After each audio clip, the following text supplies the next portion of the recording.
Welcome to Think Like a Content Strategist, the podcast that helps you move from confusion to clarity in your business communication. I'm your host, Rock. How much time do you or your team spend on marketing content in the last month? What business results did that time produce? You know your content matters. You know you should be posting, but the actual impact on your business is often minimal. And that's something that I want to help you with today. Successful content isn't about individual posts, it's about systems. So let me use an example that we're all familiar with. Before Netflix, the TV system worked like this. Networks decided what shows they would create on air. You had to be in front of your TV at the specific time to watch them. And the system shaped everything. Remember the 7 o'clock Sunday night movies? There were ad breaks, and that's how we planned our evenings around what was on TV. Then Netflix came along and completely changed the system. They created a different recipe, shows without time slots that you could watch whenever you wanted, with commercials, and releasing entire seasons at once. That was binge watching. The term was never around until Netflix came. Let's bring this back to your business marketing, and you tell me if this makes sense to you. You see your competitors posting on social media, or they may be following a trend. You feel pressure to keep up. You create content without a clear purpose. You get discouraged when business results don't appear. Then you repeat the cycle, and that didn't work, so you try a new platform or a new trend and then repeat. This system guarantees confusion and poor results because it's built on reaction and not strategy. 3 questions that will change everything for you. How do we begin to change the system?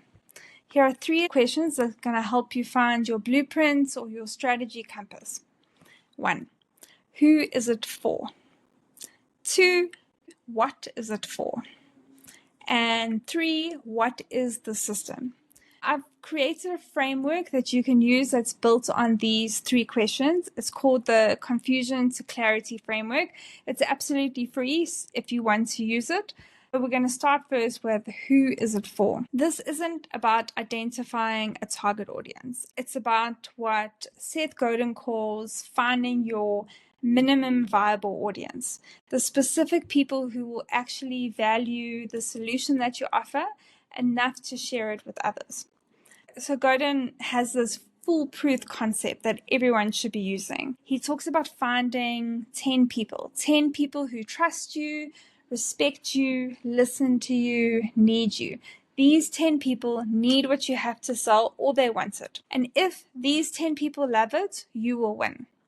Instead, what we do is we try to go for mass market, but the reality is that if you can't get 10 people to rave about your service or your solution, how are you going to get the mass market to? So first focus on delighting those 10 people, and then from there you can build. This is the core of the first pillar in my framework, which is clear purpose. Most businesses try to appeal to everyone, the mass market. But what happens is you're creating generic messaging that resonates with no one. Marketing has changed. Clear purpose is about making the decision, some call it terrifying, others call it courageous, to narrow your audience, to be meaningful to a specific group rather than generic to the masses. The second question, what is it for? That connects to your value proposition, the positioning pillar of my framework. Content isn't just for sharing information or promoting services. Its deeper purpose is give your audience a story to tell others. You've probably heard this to death, that your content needs to solve problems.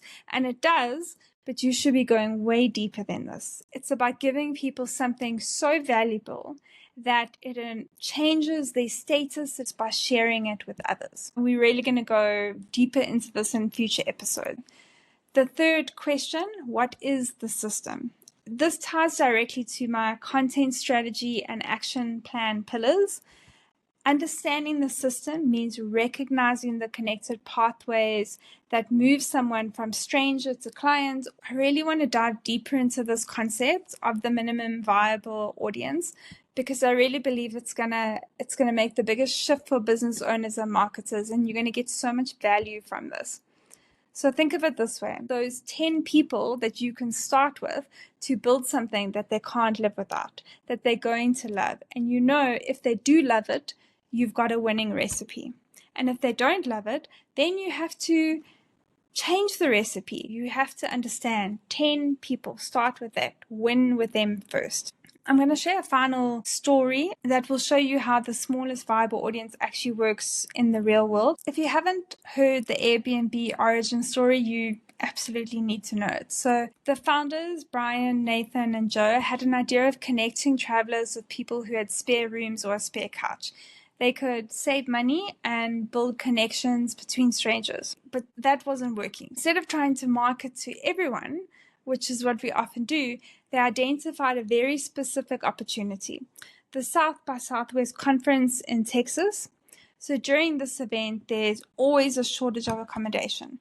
In fact, hotels are always sold out. The attendees of this particular conference, which was all about tech, it was perfect for Airbnb because the attendees were young, they were solo travelers, and they also happened to be tech influencers who found enhance their status by sharing their discoveries with others. Long story short, they recruited local hosts. A few hundred people then experienced Airbnb. They tweeted, posted, shared their experience, the interesting homes they stayed in. They told stories about the local hosts they met. But they didn't do this to help Airbnb. They did it because it helped them achieve their goals. And the system they were a part of did the rest of the work.